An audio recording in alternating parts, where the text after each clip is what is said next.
बिस्मिल्लाहिर्रहमानिर्रहीम। अस्सलामुअलैकुम नाज़रीन, आप देख रहे हैं सरेआम न्यूज चैनल और मैं हूं आपकी होस्ट सुंबल सिया और मैं हूं इकरा यासीन। बुलेटिन का बाकायदा आगाज करते हैं और शामिल करते हैं आज की अहम खबर।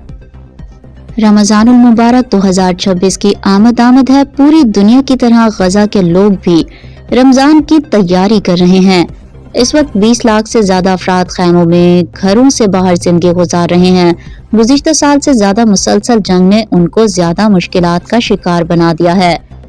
अल्हम्दुलिल्लाह मुस्लिम मेडिकल मिशन ने भी अपने कामों का आगाज कर दिया है और इस वक्त हम मिस्र के शहर कायरा में मौजूद हैं।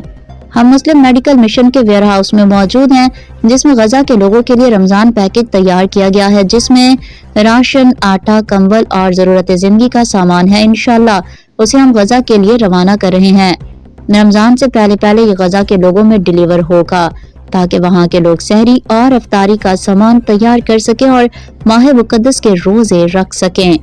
अल्लाह तबारक व तआला मुस्लिम मेडिकल मिशन के तावन करने वालों को जज़ाए खैर अता फरमाए, जिनके मुसलसल तावन से खिदमत का ये काम न सिर्फ पाकिस्तान बल्कि इस वक्त गजा के लिए भी किया जा रहा है। ये रमजान पैकेज मिस्र के जरिए गजा में रवाना किया जा रहा है। अल्लाह तबारक व तआला कबूल फरमाए। लेडी रिपोर्टर सफीना शाहीन, सरेआम न्यूज, खारियां। बुलेटिन से फिल वक्त इतना ही। मज़ीद खबरों और अपडेट्स के लिए देखते रहे सरेआम न्यूज चैनल। अल्लाह निगहबान।